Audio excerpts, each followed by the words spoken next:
Hey everyone, Pam Hanneman here again. Welcome to What's on My Bench, my version.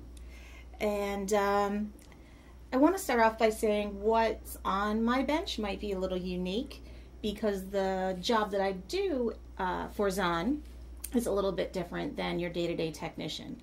What I actually do is do a lot of R&D and testing of materials, and also training other laboratories on how to handle digital materials.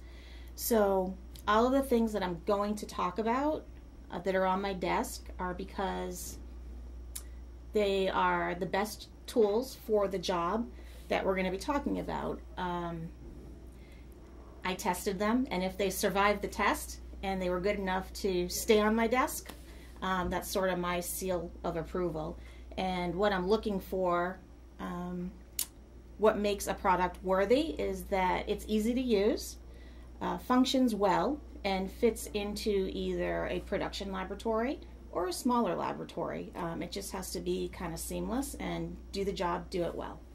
So I'm going to start off with the contouring area, where you would naturally start, and just kind of work through as if I were working a day in the lab and go through each process with you. The first thing that's absolutely essential to getting the work done properly is your coffee, and lots of it. You're not a real dental tech if you're not drinking at least 3 cups of that a day. And I am a real dental technician. I've been in the business for 24 years. For the first 15 years of my career, I was a ceramist and also ran a large ceramic department. So I'm very familiar with the needs of a production laboratory. About 5 years ago, I was recruited to work for CAP and be the production manager in the milling center. And that was quite a different animal for me, going from completely analog to now going pretty much completely digital. And it was one of the best moves I ever made because it allowed me to stay current and be on top of cutting edge technology and what's going on in our industry right now. So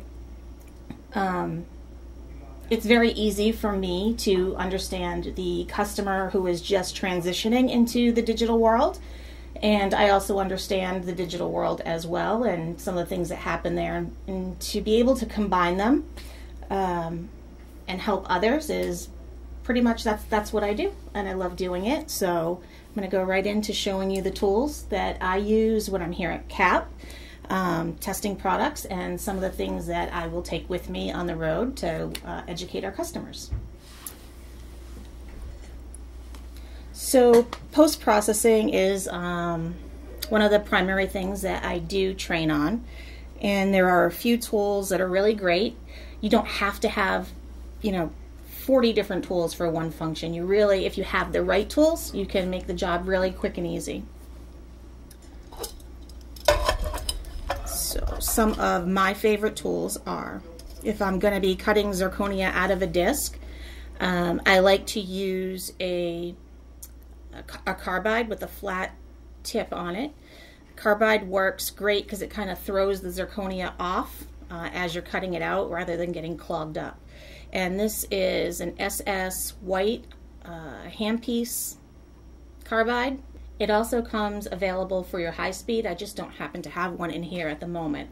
This is a new space I just moved into, and I don't have my high speed set up yet. But when I do, I will use this in the high speed form. So after you've cut your zirconia out of the disc, you're going to want to smooth the sprues down. And I like to use the NTI white silicone polishing wheel, works wonderful. And then to completely take the sprue down, because I don't like to have any evidence that it was there. If I don't have to grind on zirconia after it's sintered, I don't like to. So I really like to perfect it before it goes into the sintering furnace. So then to completely smooth it down, I use this black silicone wheel. And this is also from NTI. It is a silicone polisher. And then really after that, you're all set with the post-processing end of things. For finishing the zirconia after it's sintered, there are a few things that I do like to use. I can If I have a lot of adjusting to do, which I don't like to, you can use the NTI Greenstone. If I am adjusting margins, especially on any of the anterior zirconias, I don't really want to use a stone or a diamond. I like to go with something a little more gentle but still get the job done. So I like the NTI Sarah Glaze, the green wheel. And if it just so happens that maybe something was designed a little too high and you had to adjust the bite more than you would like to, and now you have to go in and redefine your secondary anatomy, the inverted cone works absolutely fantastic.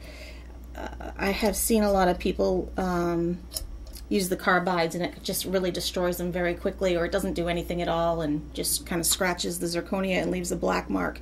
But the diamond inverted cone works really fantastic. And this one is actually a Henry Schein inverted cone, and that comes for your regular handpiece or your high speed as well. Let's see what else. For high shining, I've liked this for a really long time for polishing porcelain or zirconia. This is actually the Dura Polish, and it's from Shofu. This is pretty much my go-to for any kind of polishing that I need to do. I've used it on metal, porcelain, zirconia. I just love it. And of course, I'll use my bristle brush. The handpiece that I am currently using and I'm very happy with is the Henry Schein Maxima XL.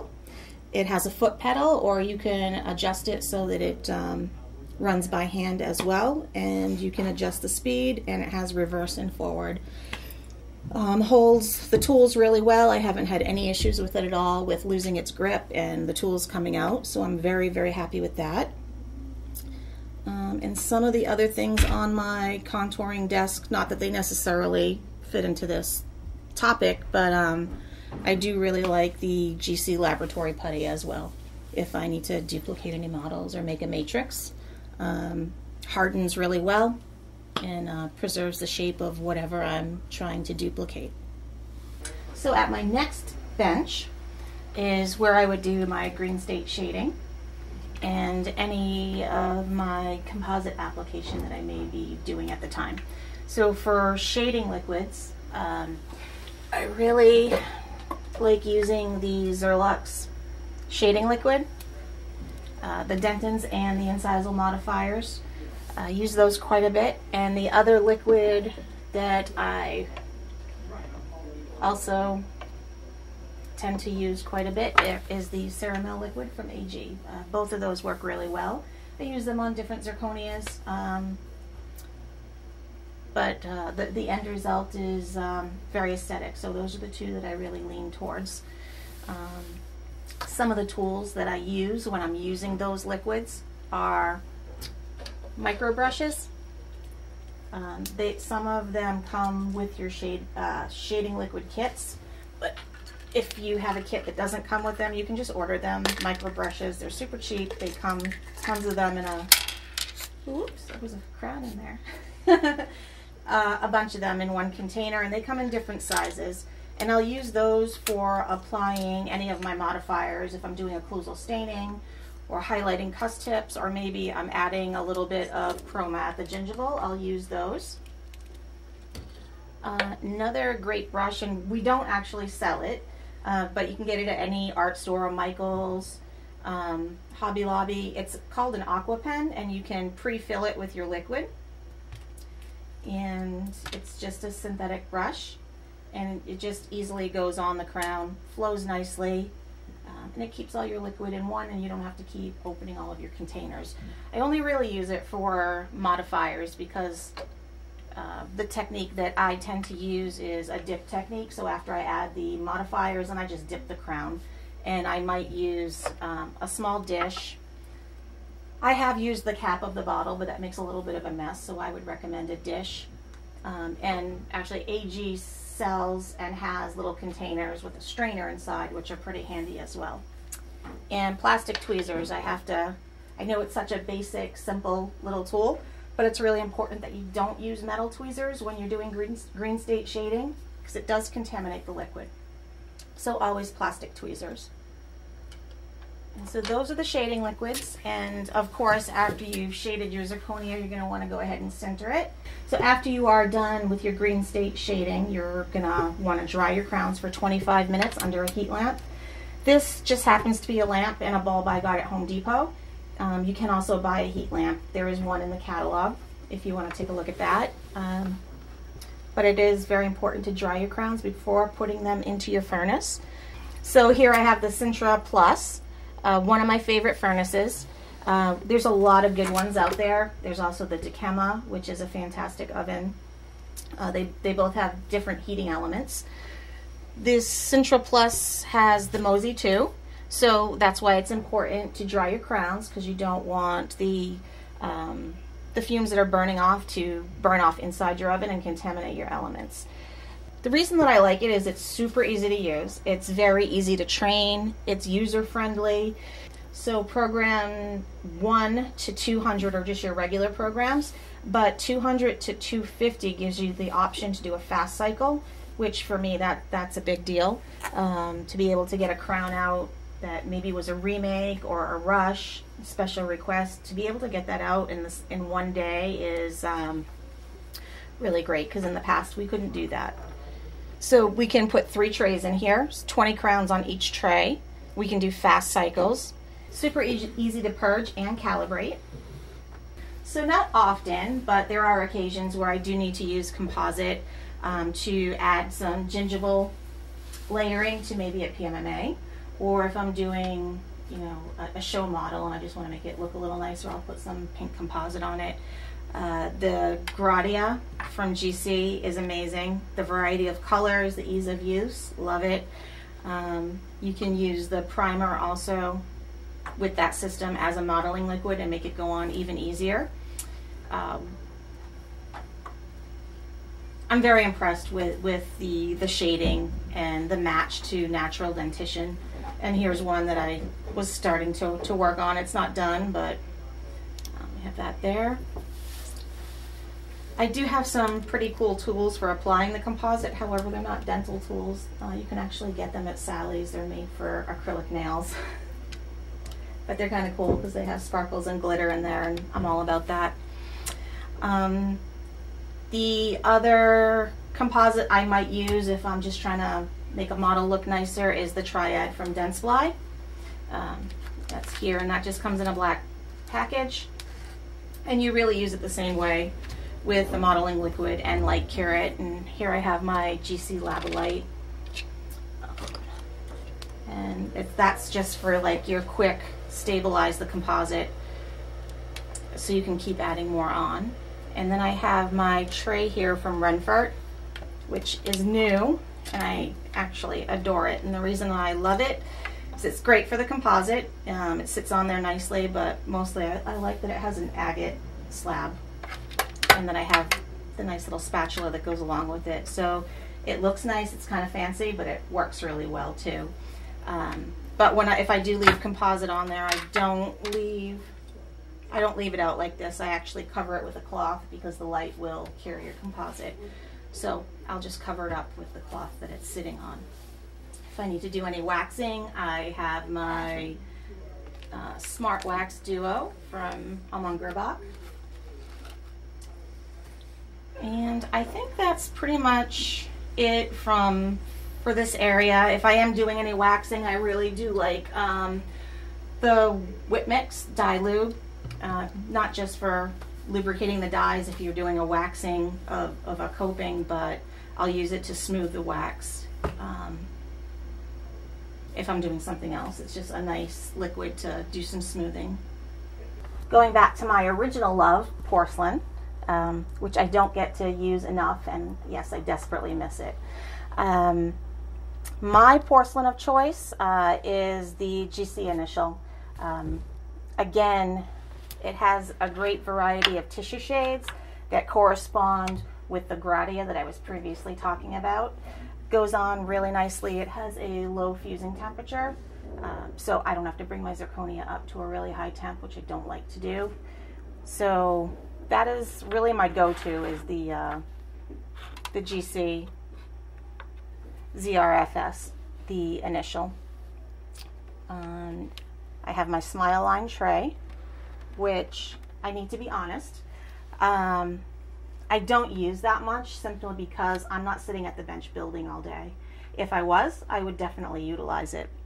For the most part, I use my geode, and I use the tray to keep whatever's on there clean for the day. And that's the honest truth, because my world's a little bit different than yours. But if I were sitting here all day, I would definitely use this tray. I also like it because it has this little pull out where you could keep your stains or any other kind of liquids if you'd like. And then it just slides back in.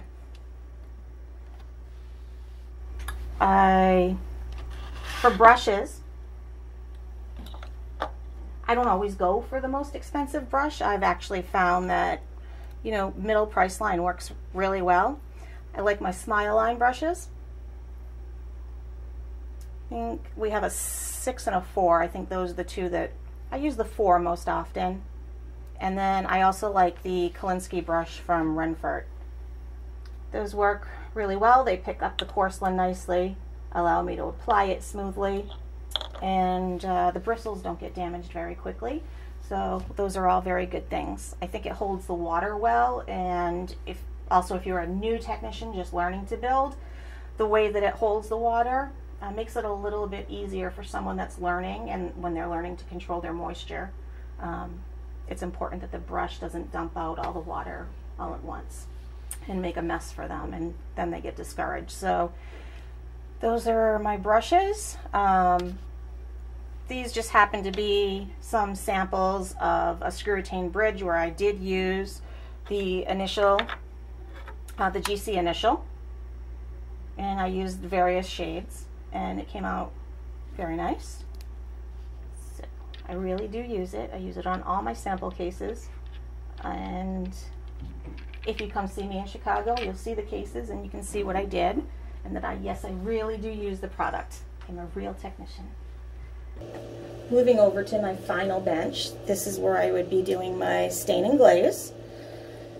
And again, I have my stain and glaze tray from Renfert, and in this tray I keep 2 kinds of stain and glaze, and I like them for 2 different reasons. For my everyday work, for just getting, you know, the basic full contour crown done, all in one glaze also, I really like the Zerlux Stain and Glaze kit and the Zerlux Stain and Glaze paste.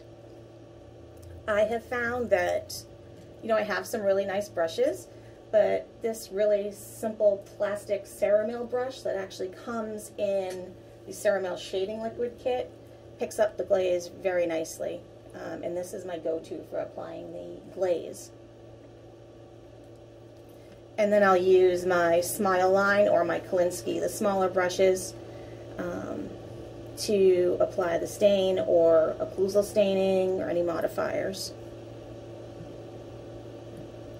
The other stain and glaze that I like to use is, again, the initial, GC initial. For these, I'll use these if I have to do any internal staining on a frame, and then I'm going to layer over the stain. If I am layering it into the porcelain, I'm also going to finish the restoration with that stain and glaze as well. It actually has porcelain particles in it, so you can use it as stain and glaze, but you can also, because of the viscosity, you can also use it and actually build up mamelons and not have to layer in the porcelain. You can do it all in one stain and glaze firing and then go back and add your porcelain. So if I start off with that, I'll also end with it. I really like them both. They're great. But if I'm just if I'm doing a more production and I don't have to worry about any layering, I go straight to the Zerlux. If I'm doing a more complicated case where I do have to apply porcelain, I'm going to use the GC initial stain and glaze. And let's see. Of course, now you're going to have to fire your stain and glaze or your porcelain. So I happen to use the Focus 410. It's pretty compact, works really great. I've had no issues with it. I know it's a smaller size oven, which I kind of like because I don't have a lot of space on my desk, but it has all the same features of a large oven.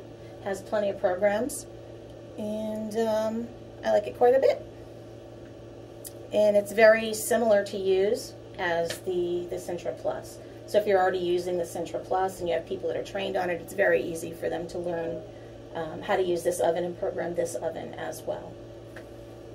And that's what's on my bench. If I ever have the pleasure of visiting you at your lab, you will see me walk in with my traveling case, which is actually a caboodle, and I get made fun of for this, but I'm still going to bring it. It's totally from the 80s, but that's okay because so am I. But it opens up and it holds all of your liquids and brushes and whatever you need to bring with you very nicely. And just closes back up, easy to take on the plane. And so maybe someday I'll see you and I'll walk in with my caboodle and you'll know that that's Pam from the 80s with her caboodle. Thanks for watching What's on My Bench. Have a great day.